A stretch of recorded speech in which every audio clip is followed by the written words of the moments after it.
everybody focus on the very, very serious issues. Today is the 40th day anniversary of the tragic and barbaric school children in Peshawar, teachers and some of the staff that was there. I think it's absolutely horrendous. We also want to recognize what happened in Paris as well, and the barbaric killings there also of the journalists and police and the innocent people who were not engaged in that. So I think it's a serious issue for us to look at. But also I think you will see today the center. If you look at what's happening at the moment, 40,000 people are attending then. If you look at Sweden, if you now look at what's going to be starting to develop in terms of the far right in France, and possibly here in terms of UKIP, what they've been saying, and also in terms of EDL, who will obviously seek to capitalise on this. So I think there's a significant movement that's changed, particularly since 7/7, so we need to be aware of what that is. And also I think what we need to do is look at how the Muslim community looks at this, how we deal with it, how we're going to respond to this. And there is an onus on us to look at this, and people can say, well, no, this is an issue about trying to, again, victimize the Muslim community. I don't think the issue is about victimization of the Muslim community, it's about coming to address the issues. When we talk about the number of young people that have gone across, and those young people, and why they were able to be groomed by those individuals who actually made that link across. I have had two in my constituency who went across, and luckily they came back in one piece, and we had to deal with that. So there are a number of other people who I don't know about, who some I do know about that have gone out in different areas, and so we need to seriously address. And that we have to do in terms of the theological debate that we need to have, and the discussion that we have within the community of our learned scholars who need to be looking at that. Perhaps some instances, I would say not so learned scholars, and that's what the difference that we've got to make and deal with those sort of issues.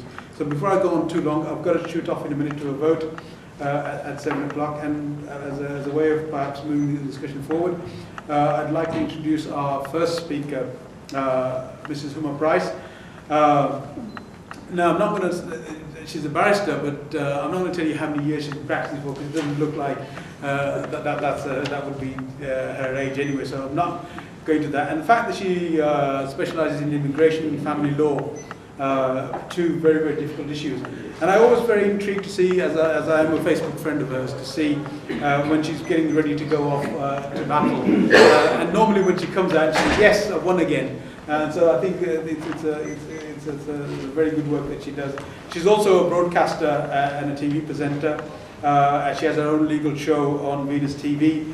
And most importantly, above all that, she's the secretary of the Third World Solidarity Group, which she does absolutely well.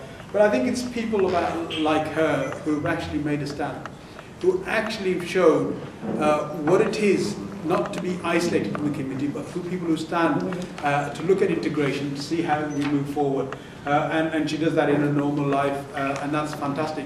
But we need to do that. She is somebody who's kept her heritage, her culture, poetry, and all of those things together in a relationship which sometimes people in the community would deride. But I think it's good strength to her elbow, the fact that she's proud of the relationship she has and the way she's moved forward. And that's what we need. We need more people to be able to be proud of their heritage, culture and religion, but still be open there and to be able to speak to people. So before I go on trying to speak all about her speech, she's speaking today about the criminality aspects of terrorism. Huma. Thank you so much for that wonderful introduction, Khalid. I'm really very touched, thank you. I want to bring the perspective of a lawyer, a barrister, to this whole debate, because we've heard a lot of very political things about it. So whenever there is a terrorist attack, the first thing we do is we label the terrorists. We label them Muslim, freedom fighter, jihadi, depending on our own beliefs. To me, as a barrister and a lawyer, anyone who kills another human being is first and foremost a murderer and a criminal, and to me that necessitates the importance of building a psychological profile of him in order to deal with him effectively. That is something which seems to be missing.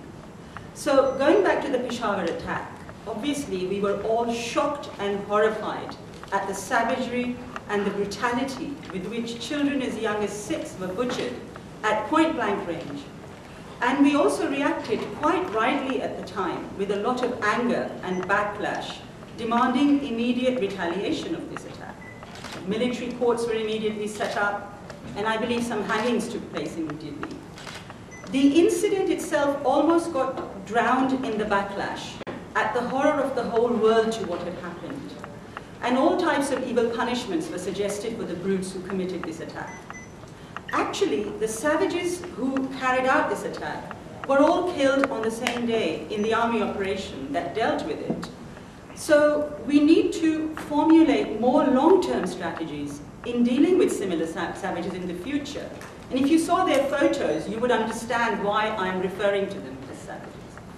And today I want to focus on one aspect of this attack, which perhaps hasn't been talked about as much, in order to emphasize the need for building a criminal profile of these people in order to deal with them effectively. They shot the children at point-blank range, but they carefully came prepared with petrol to burn the teachers alive, and that's what they did. They burned all the adult teachers, even the head teacher, all of them were women, gave them as painful deaths as possible by drenching them in petrol and burning them alive. And before people shrivel up in horror at what happened to the teachers in Peshawar, I want to digress a little bit and stop for a second and remind all of us that this is not the first time a group of people have burnt women. We only need to look at the history of India, where women were burnt alive with their dead husbands prior for centuries, until a group of activists took it upon themselves to stop this inhumane practice, wrongly attributed to religion, Hindu religion. And that still hasn't stopped the accidental deaths of women in kitchens all over India, but there is a law in place that arrests the family members immediately when a death like that occurs. At least steps have been taken to deal with that problem. And then why go that far from home? We only need to go back a couple of 100 years in this country to remind ourselves that 9 million women were publicly burnt at the stake for suspicion of being witches. And this practice was attributed to the church. It's funny how religion is always used as a weapon for terrorizing women. And it's really interesting that the test for whether you're a witch or not at the time was that women were thrown into the river. If they drowned, they weren't witches. They were innocent. And if they surfaced alive, then they were witches, and then they were burnt alive in full public view for possessing supernatural powers. So history is repeating itself here. We have another group of people burning women in the name of religion. And let's not kid ourselves. The terrorists have stated categorically that a woman should only come out of her house twice in her lifetime, once after her nikah, when she goes to her husband's house, and the second time as a dead body to go to the cemetery. Now, was this burning of women just a misogynistic act? Is that the reason why these women were all burnt? And they were all teachers, you know, they were not sinners, they were not whores who were doing anything unlawful, sinful. They were respectable women who were the wives and mothers of army personnel. And I believe that they were burnt alive for not following the religious code of the terrorists and daring to follow a career and going out of their houses to work. They were not just burnt. We need to get inside the minds of the terrorists here. That's what I'm trying to emphasize. The terrorists gave them the rightful punishment of burning in the fire of hell. And that's what they believed they were doing. They were putting these women in hell for coming out. They duly enforced their religious punishment. And so what we need to do is we need to get into the minds of these terrorists. They have a religious agenda. We all know that. And they come out of their hiding places seeking heaven. They want to die and they want to go to heaven. Now they want to die, and how are we dealing with them? We are going to hang them and kill them. We're going to give them exactly what they want. We are going to reward them for their terrorist activities. How clever is that? How many more terrorists are going to be born to look for shahadat and look for martyrdom as a result of the punishment that we have thought for them in our anger, in our vindictiveness, and without thinking and getting into the minds of these people? So I just want to say, please, the powers to be, make criminal profiles of these people. and then decide how to deal with them. They have an ideology, they have an idea, and you can't kill an idea by force. You can only kill an idea with an even more powerful idea, and that's what we all need to work on now, a more powerful ideology. Thank you very much. I think we start, well, David's going to be speaking for a few minutes because I think we're going to vote in about... I'm not voting. You're not going to? Oh, honestly. David, please. David is the chair of the Third World South Africa. Freshly elected again. Thank you. I feel all right if I don't stand up. Yeah. Yep. Can I just say, as far as I feel, any human life that's lost is a sadness, and particularly children's lives. But I think, while we can feel sad for what happened in Peshawar and in Paris and in Nigeria, we've also got to have an element of disgust that people use these lives as a way of pursuing their own ends. It's completely and utterly wrong and must be stopped. But I've got to say, and I'm not sure I'm the only person who feels this, but I felt quite uneasy about the reaction about what happened in Paris compared to what happened in Peshawar. And there's a lack of equivalence in respect to show the people who have died. 150 young children died simply because the fathers were soldiers. A number of journalists, and it shouldn't have been any of them, but a number of journalists died because they happened to write and do things that the people opposing didn't like. But the reaction from the world was just so unbalanced. The Peshawar thing, if you look at the reaction from the leadership of the world, it's gone. And yet what do we see in the streets of Paris? 4 million people across the country, 45 leaders of the nations of the world walking through the streets of Paris. Apart from the imbalance between what they did about that and what they did in Peshawar, there's a huge element of hypocrisy. The President of Israel walking through against the terrorist attack when his state has committed state terrorism for 70 years against the people of Palestine. The ambassador of Saudi Arabia on the streets of Paris campaigning for freedom of speech, then going back home to get somebody to administer 1,000 lashes to a man who's been locked up for setting up a liberal website. The Russian foreign minister walking through the streets again to show respect for people who died for freedom of speech. It's not a very good track record in Russia, is there? And the Egyptian foreign minister also there, and he goes home to a country where they've jailed people from Al Jazeera. Completely and utterly hypocritical. And it took me back to 2006 when I went to Israel for the first time. When I went, I went with one of our colleagues from the European Parliament. I insisted that I wanted to go to Palestine and meet the newly elected leaders of Hamas. And the colleague I was with had been in Palestine when the elections took place in 2006, and he said he'd never ever seen any democratic election run as fairly as the election in which Hamas was elected. But what did the West do? They refused to accept the democratic will of the Palestinian people, and they refused to recognise Hamas. And I'm convinced that if we took that brave step then on the West, we could have been in a very, very different situation in Palestine and Israel. We chose not to, and it's one of these things that really grieves me that we like democracy as long as it gives us the results that we like. Similar situation to what's happening in Ukraine. For all the rights and wrongs in Ukraine, the Ukrainian people elected the president that the West didn't like, so the West had to undermine him and replace him. If they left him alone, we might not be seeing the changes that we are now.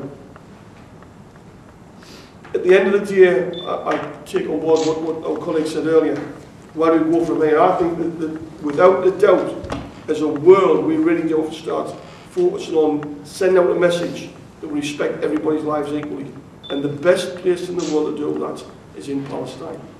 And we should redouble our efforts to make sure we get some real progress there.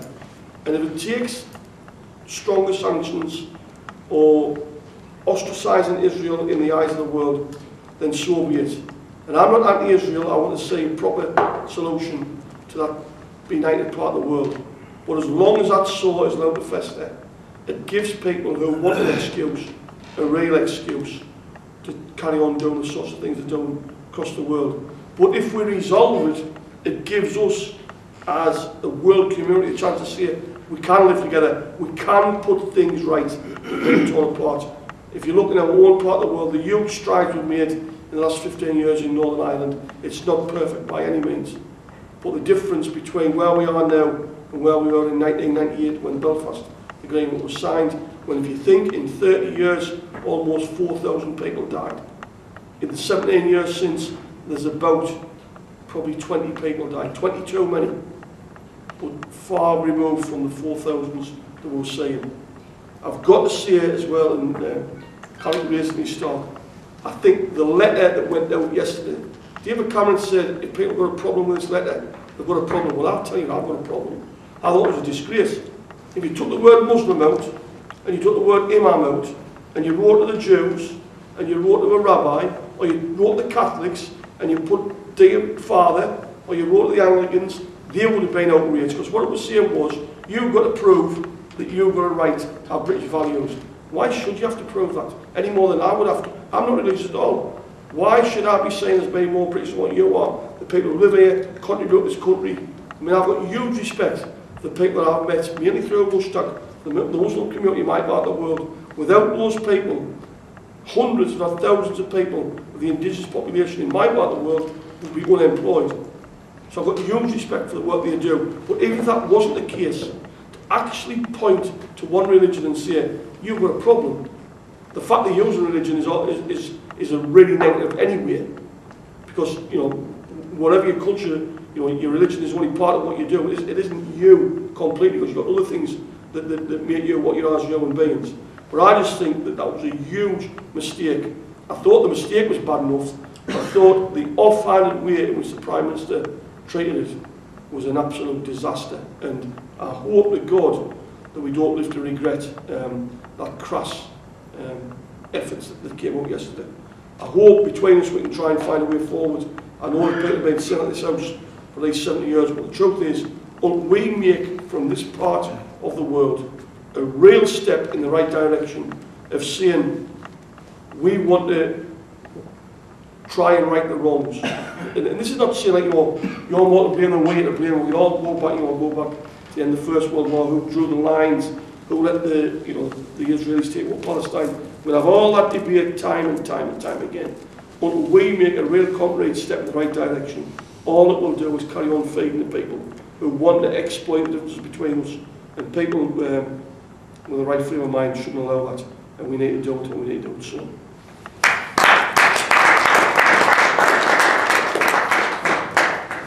Who's going to take over next? I think I'm going to take over. Thank you very much, Khalid Mahmood Saab, for chairing half part of it. Now I'm taking over, and let me say a few words. I agree with every word David said, and I think he's taken all thrust of what I wanted to say. But I just wanted to say two things. It's all right. You were the first, so you had the first right. Let me tell you, I totally agree that I think the response of the world and how Pakistan is being victim of this terrorism is not very welcome. The double standard which Dave has just mentioned are huge, and we all know about it. We only see when Gaza is attacked by F-16 that on London streets there are 50,000, 100,000 people, and once it is gone, it is forgotten again. So we have to look at, in a more broader way, how we live in this world. There is 7 billion people living on this earth, 6.5, but I think they are expected 7 billion. So we have to look them as a human being, not that these are Muslims, sectionalize them. These are Muslims, these are Jews, these are Christian, these are Asian, these are others. I think as a human being, everybody has the same right, and that is my basic principle. One thing which is very important is that when Pakistan, it is nothing, it is just a bell for the vote, so some of the MPs will disappear. Thank you. Let's have a little pause because it is 2 seconds and I don't want...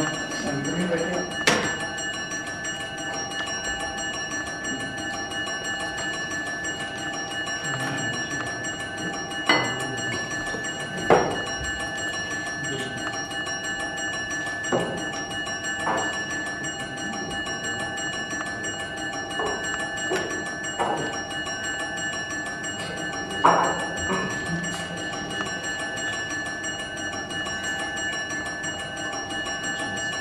The people who come first time, they feel there is a fire alarm, but it is not. It is just... Thank you. There will be another short bell, but I think I will keep on speaking during that. So I think we have to look, as I was saying, that there are people, whether they are from Pakistan, India, Palestine, Kashmir, or from Britain, they should be treated as equal and same. The blood has the same color. So Pakistan, and I wouldn't go into history, I think most of you know that why Pakistan is in state where it is. I fought against Ullah. I thought he was the demon in Pakistan because he changed the whole direction of Pakistani society. And we are facing that even today. And I think Pakistan has given too long and too big sacrifice. 50,000 people have been killed since 9/11. And none of the people who did 9/11 were Pakistanis. It is a bad luck that Pakistan is geographically placed in a position that there is India on one side, there is Iran on one side, Afghanistan on third side, and China is also neighboring. So I think Pakistani leadership didn't use people of Pakistan proper values, and they should have done better. But they let West, which Dave has also mentioned, use Pakistan as a fighting force against Russian forces and communism. And that's why today we are where we are. I think another very important point is that Pakistan since 9/11 has given a big sacrifice. 50,000 people have been killed, 150 almost on 16th of December last year. Today there is a holiday because in Muslim calendar, Chaliswa is a very important day, 40 days. And it is a holiday today there, and they are remembering. And I was just speaking to somebody that we should not forget them. We should do what Pakistani nation need to do, and Pakistani nation need to do is, there is no bad Taliban, there is not good Taliban. As Huma Price said, they are all criminal, they are all terrorists, and we should deal with them as a criminal and terrorist, not as a good or bad. Anybody who is on my side is a good one, anybody who is against me is a bad one. No, they are terrorists and we should treat with them. But another point which David has raised is that when it happened in Paris, and I can tell you there are a lot of Muslims who disagree with each the cartoons which have been published. They are not needed. Any prophet, whether it is Isa, Musa, Yaqub or any other, should not be treated like general human beings, because there are a lot of people who believe that they were the prophets. And we should treat them with respect. Freedom of expression has a limit, and it has to have a balance. If something is published against Sarkozy and you are charged, then why can't you be charged when you write something against one prophet or other? And there should be laws, and I hope out of this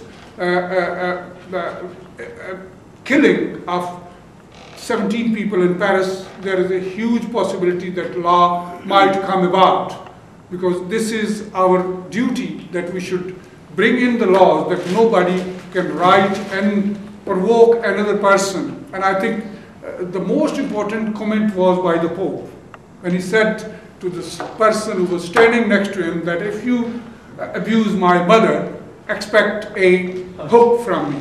So I think we should not provoke other people, other feelings, and we should live peacefully, and that is the main aim of Third World Solidarity. I've spoken, so can I now introduce you to David Ward, who is a Member of Parliament from Bradford, and he's going to speak. He has spoken a lot, and I think he's been already reprimanded for speaking out for justice. So let me ask David Ward to speak. Thank you. I was just thinking, if the Pope did actually punch someone, I wouldn't like to be the arresting officer. I don't think career would go very far, not if it was on home territory anyway. I think there are a number of problems that we face in being very expansive in world issues. And I think there is actions which result in overreactions to the actions. And then we get an overreaction to overreactions, and then it escalates. Very often you'll get, and I've noticed this certainly when I get big gatherings in Bradford, where there are lots and lots of speeches, it's almost as if the next person that comes up to speak has to actually be even more angry about whatever they're complaining about than the person before, to prove I am more sincere about this, and so it goes on. And the next person has to be even more angry. It's almost like a competition, I feel. And that is also matched at the same time by a failure by many people in their belief to act at all. So when things happen which upset a lot of people, appall a lot of people, and then there is no action, or apparently no action of any significance by world leaders, then people start to see it as being really unequal, and there's an imbalance between how you react when that happens, whether it's a Russia shooting down an aircraft over there, and then whether it's bombing children and women in Gaza, and failure to react. And it's that sort of thing, the failure to have a consistency of reaction to events. Things are either right or they're wrong, and there's a too often belief that it's wrong when it's that lot doing it, but it's not wrong when it's that lot doing it. And that makes it very, very difficult for politicians to, and I'll come on to this a bit later, to take positions, take stances on certain issues without being accused of being two-faced. And he said hypocritical, but really, let's be blunt about this, being two-faced. Is it Huma? Huma. I used to, I remember referring to the Lee Rigsby murderers as madmen. And I've actually moved on from that now, because, and I would not call them savages, I would call them people who did savage acts. Because I think you were absolutely spot on. We need to get inside the minds, because in some ways it makes it easy, doesn't it? These are just madmen. These are just crazy people. And there are lots of crazy. Now, some of the people who do atrocious things are literally crazy people, and they have mental health issues. But many of them, it can't be all of the ones that are going across to Syria. You know, these young people are going, they can't all be mad. They can't be all mentally ill. And so we need to actually get into the minds of people, and we need to find out why people feel that way, feel so badly about things, so torn, so distressed, so savage that they do terrible, terrible things. And we're sort of sat here in the quiet of this place here, and it's hard to believe. I mean, we could never do something like that, could we? I mean, I'm against capital punishment. I don't believe that the state should take the lives of people, however, what they've done. But I tell you this, if somebody came near, did anything damaging to my grandkids, I'd kill the bastards. So even me, the great liberal, there are points, there are things, there are positions, there are situations. Now what we need to know is, what is it? Get in the minds of these people. What is it that is happening to them? You don't come out of the womb to do savage acts. Something has happened along the way. And I was actually okay with the letter, by the way, to the mosques, because it was, in effect, it was the state through the Secretary of State saying, actually, we can't deal with this. It was almost an honest statement of despair. This is not a message sent out to all of the mosques that you lot are to blame. It wasn't. Read it. It wasn't. It was much more of a we letter than a you letter. But what it was saying is, there is, and it is simply a fact, that when there are very, very many young Muslim men who are being, not through the mosque, it wasn't saying that, but through the social media and other community influences, are being influenced to think about doing some horrendous things, then the mosques do have a role to play. A wonderful role to play in that, first of all, they see lots of young men, but also are very influential. People who can challenge some of the ideologies that get inside the minds of young people and distort and poison the minds. And who better to challenge? I can't do that. I can't talk about what the Quran really means, what it says, and Islam as the religion of peace. I can't do that, but others can. And I almost saw it as an act of despair, really. We're saying, please, we do need your help. We do believe in the same things. There was actually a letter sent out, this is to do with linked to the Trojan horse, about the British values, and that was sent to all of the schools. It's non-statutory guidance on British values. I don't consider that to be patronising. That was sent to all schools. You can get schools to turn around and say, well, we do this anyway. Some schools will do it, some schools will not. All schools, if they can, should. Some mosques will no doubt be tackling things very well, some will not. But all I'm saying is, please help. That's how I read that. I don't know, that'd be wrong, but you can see between myself and the other Dave, who's gone, that we have differences of opinion. But also, I've seen many differences of opinion from members of the Muslim community, imams who've been on TV and said similar things. So the ideology needs to be challenged. And there was a book written by Professor Simon Lee, who used to actually be my boss when I worked at Leeds University. And it was about he's a great liberal and a philosopher and a writer on jurisprudence, I think, as a lawyer as well. He wrote a book about the time of the Rushdie affair, and there was a burning of the books in Bradford. Like you remember in the 80s, there were two. I was a councillor with Eric Pickles, by the way, on Bradford Council in the 80s. And we had some real tussles over halal meat, over you remember the Honeyford affair? You know, there were difficult times in Bradford. And there was the burning of the books, which was outrageous, and it sort of, people cast their minds back to the Nazis and burning books and so on. But surprisingly, you would have expected Simon Lee to have attacked the people who burned the books as this great illiberal act. But he actually defended them quite almost perversely, if you know Simon. And he did it on the basis of, what is it? Why did they do it?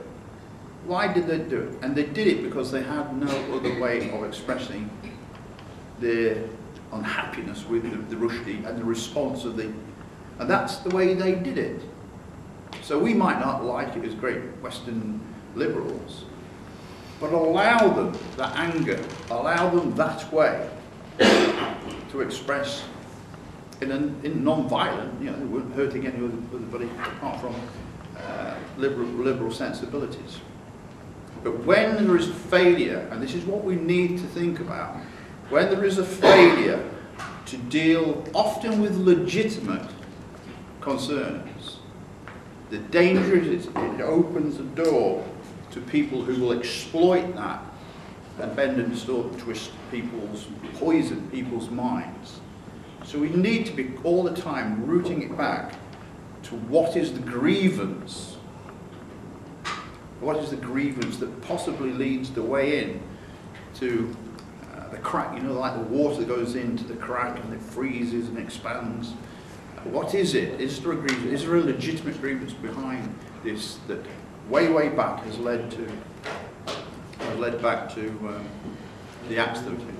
And the final point I mentioned earlier on about the leaders, and Dave actually mentioned this, and something I was didn't go down very well with my own party, I must say, certain members within the party, and that's the Paris March. Because when you have a march like that, and a sombre march and a coming together, the problem is now that there are too many people who say, as I said, what's he doing there? And I've got now people say, well, he was the leader of, he had a right to be there or something. But it was a gut, I suppose it was just a gut reaction to somebody, especially after Gaza and the summer, who was just, it was just a human response really. What the hell are you doing there? Or Saudi Arabia. And the problem is for world politics, covering a lot of areas here, but the problem for world politics is we have a lack of morality and leadership in the nations of the world. So it is very, very difficult for a political leader, whether it's Obama, whether it's our own government, whoever it is, it's very, very difficult for a political leader to stand up and say, you should not be doing that, without someone turning around and saying, well, look what you did. Whether it's Iraq, whether it's Guantanamo Bay. And we need really foreign policies. You know, the Saudi Arabians, you mentioned the lashes, we're quite happy to sell arms to them. And we need more ethics and more leadership, and more integrity, even when it means we lose the arms contracts in international politics as a whole, before we can actually stand on any moral high ground. And it's only from the moral high ground that we should be looking at some of these terrible things that have happened to say that should not happen. And I can say that because that is not something I am guilty of myself. Thank you very much, David Ward, and I know that on your this reaction you have been already penalized or said, but I think everybody knows that you are right, and they are just taking the same line which they do on a lot of international issues in the world. My next speaker is Lord Hussain of Luton. Just two sentences about him. Number one, he took a principled stand, and against Iraq war, he walked out of Labour Party. So I think when he speaks with not only a principled stand and being going out of a party which was in the government and took us into that war, and a lot of us opposed that war. Today, what we are working on, we need more people like David Ward, Lord Hussain, and David Anderson to stand up to their principle, even if somebody disagree with them, or even their leadership disagree with them. Can I invite Lord Hussain of Luton to speak on Peshawar and Paris victims? Assalamu alaikum and a very good evening to you. Today we're discussing a few things. The main purpose of the meeting is, of course, to discuss the events, tragic events of Peshawar and then Paris.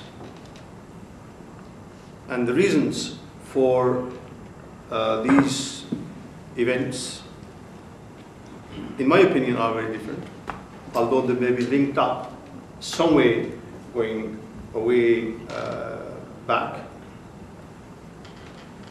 But let us look at them individually.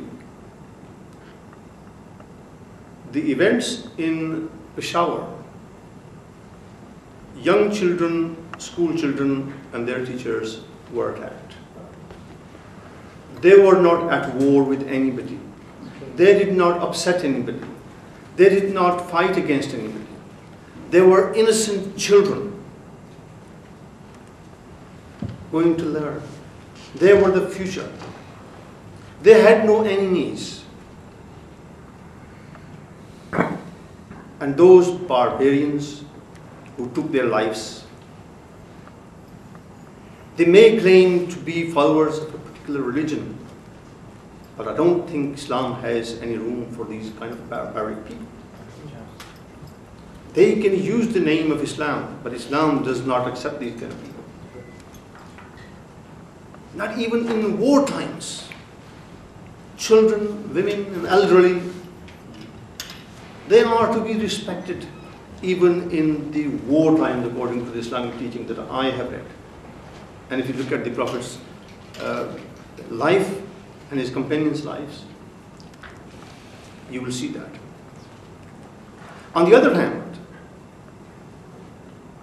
whilst I condemn the innocent killing in Peshawar, I also condemn innocent loss of lives anywhere in the world, and of course France too. But the difference here is that I, as a liberal, I believe in the freedom of expression, as David does, as most of us do. But freedom does not mean without any limits at all. We are free to wear whatever we want in this country. But that does not mean that we go naked walking in the streets. And there is a law in this country that provocation is against the law. You don't go and provoke people. And what had happened, those cartoons, they did provoke people. I condemn those who killed them. They should have, but there should be laws in these countries whereby, just as we have some laws in place, anti-Semitic laws in different countries,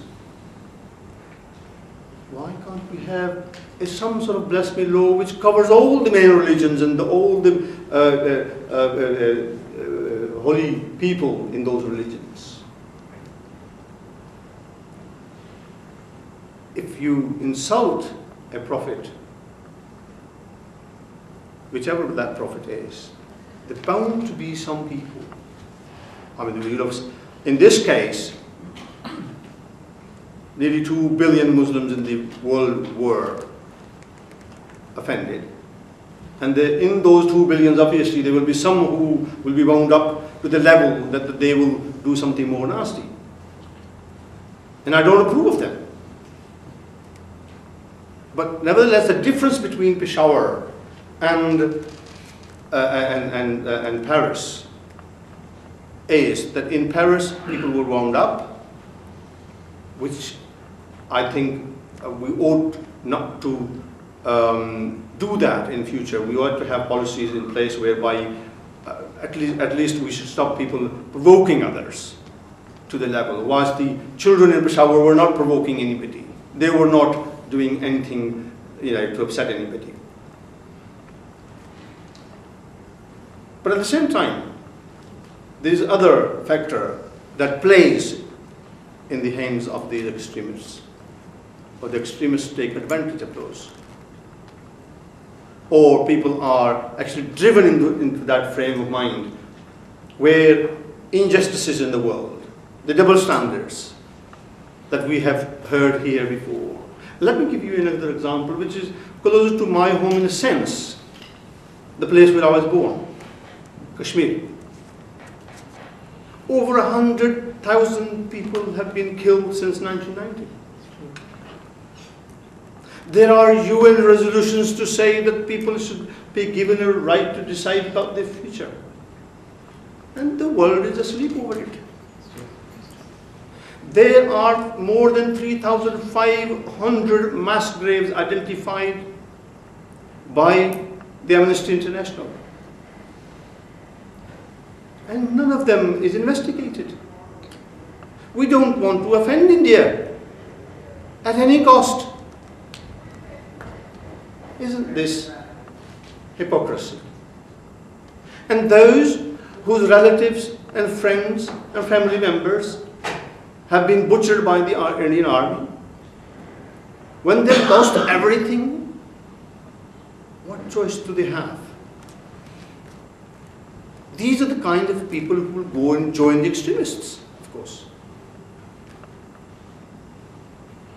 Look at the forced conversion in India in the recent weeks.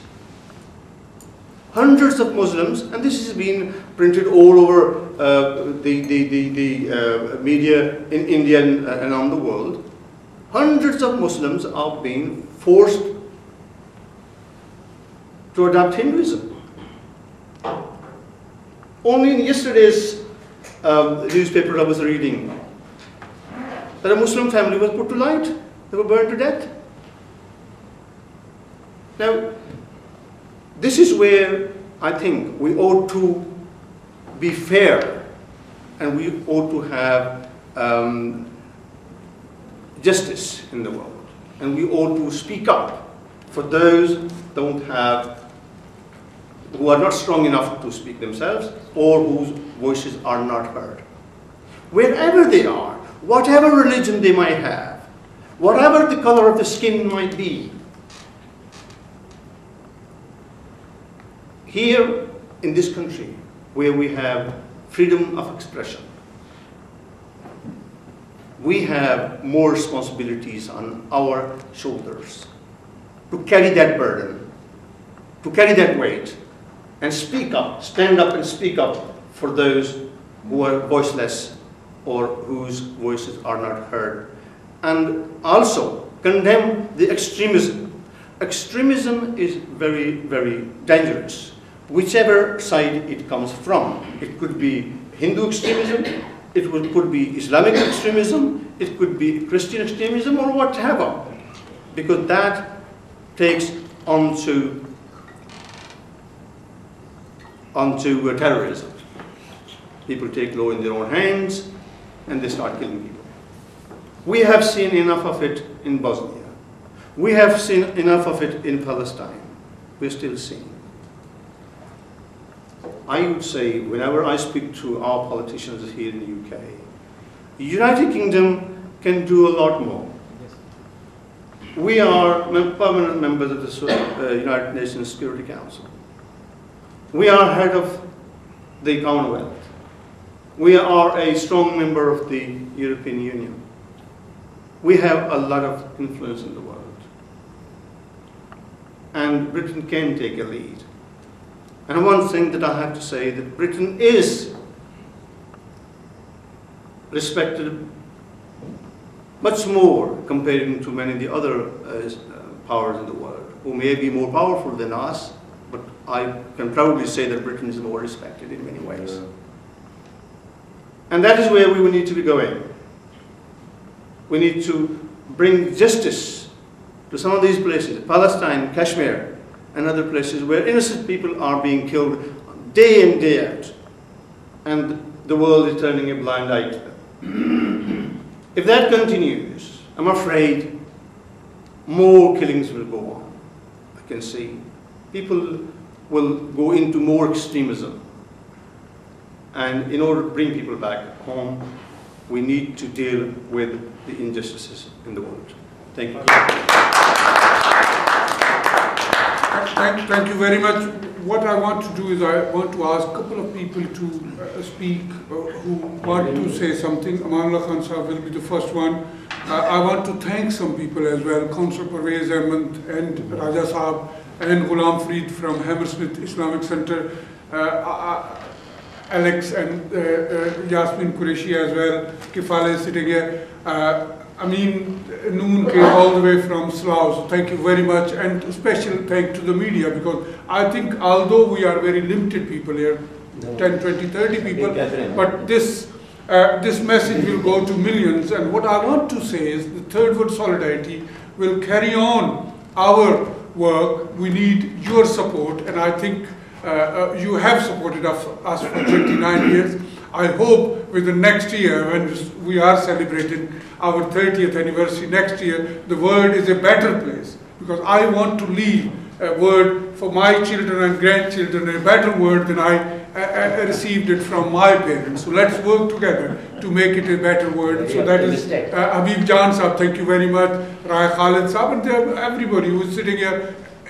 Anjam Zia Sahab, you are yourself not only individual but very great organization which you represent. Can I ask Amanullah Khan to say a few words, and then we will have a group photo as well, because I know.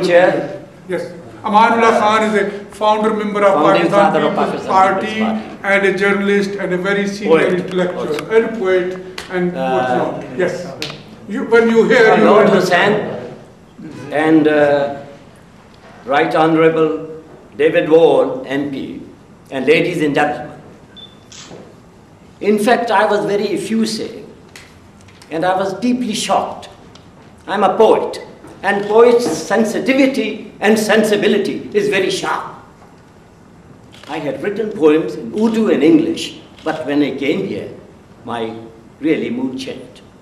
So I would speak just in prose. Excuse me for that. I am very thankful to Mr.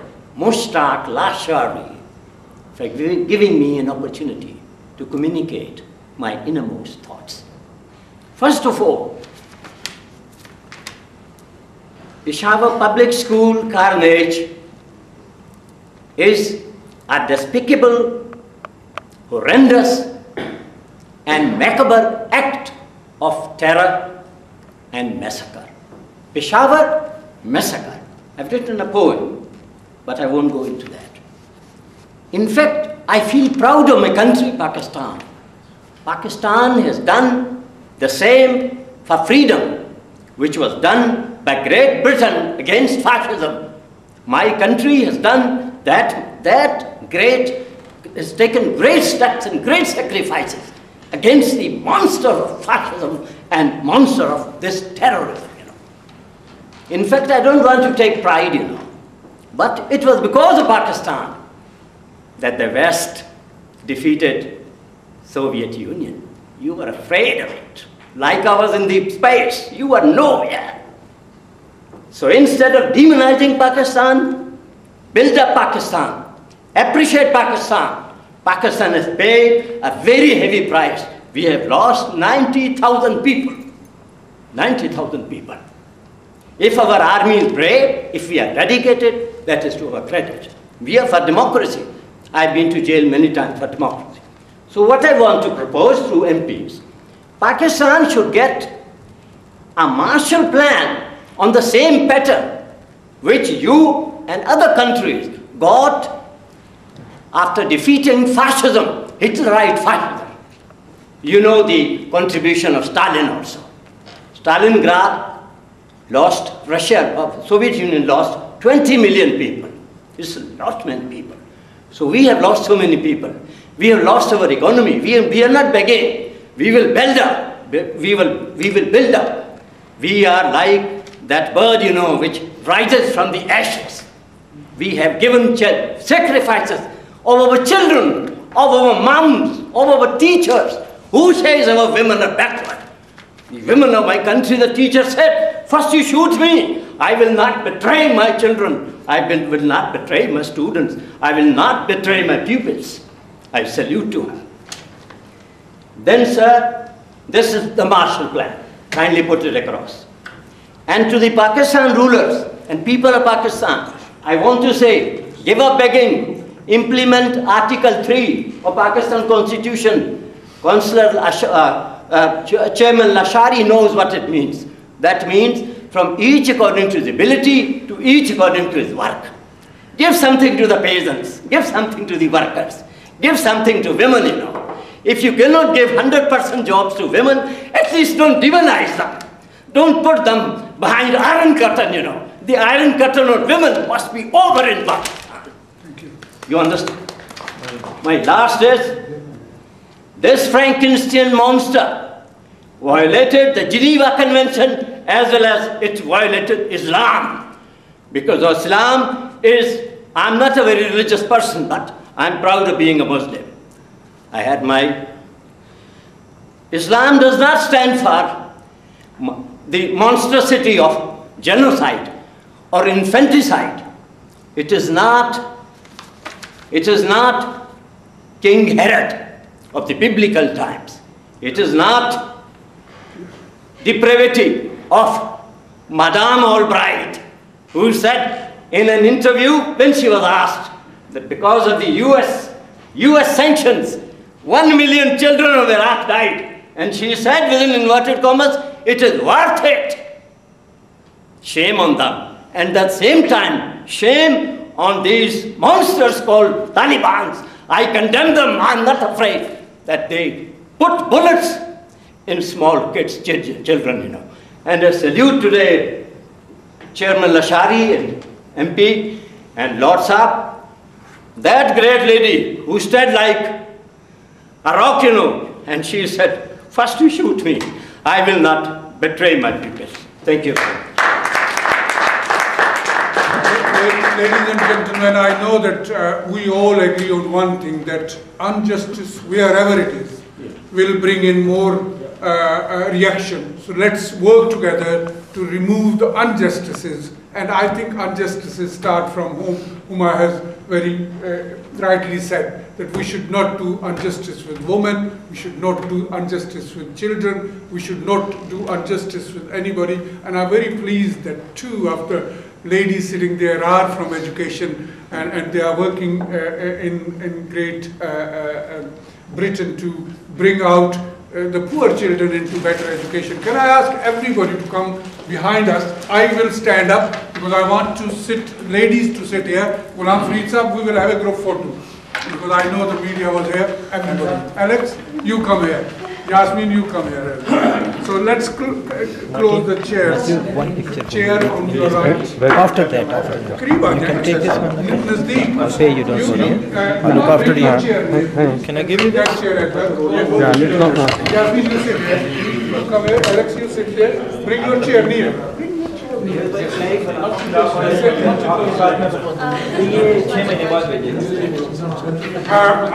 Mohsen Abbas Sahab, apart from journalists, you are part of this meeting as well. Come in gracious. You will speak in a minute. Yes, they are both Alex and Yasmin are from education. Yeah. Again, Mohsen bhai, you come in. Thank you very much.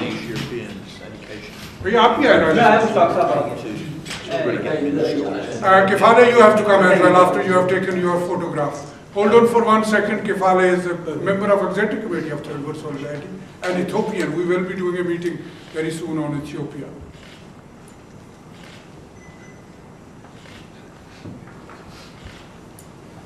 Thank you. And ladies.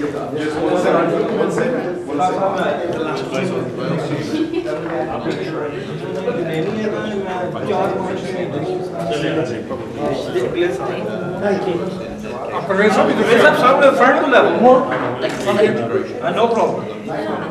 Kefale, you have to come in. White face examination front. Mr. Das. We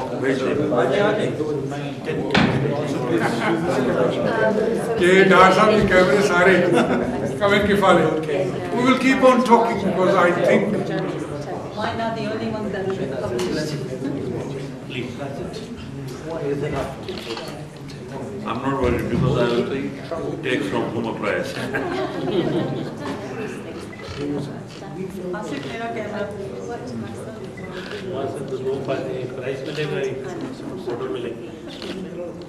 Do that. if you don't mind. Can you take it from Huma Price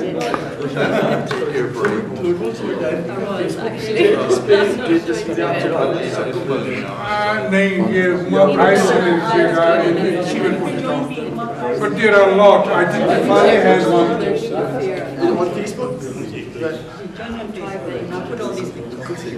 There is a general one. It's a bit like BD3.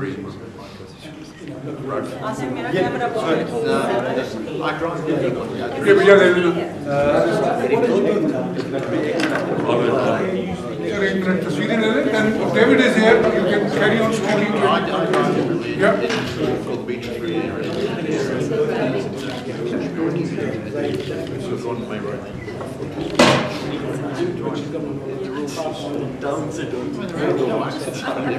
Thank you, Asif Das. Thank you very much. Thank you very much, everybody, and carry on talking.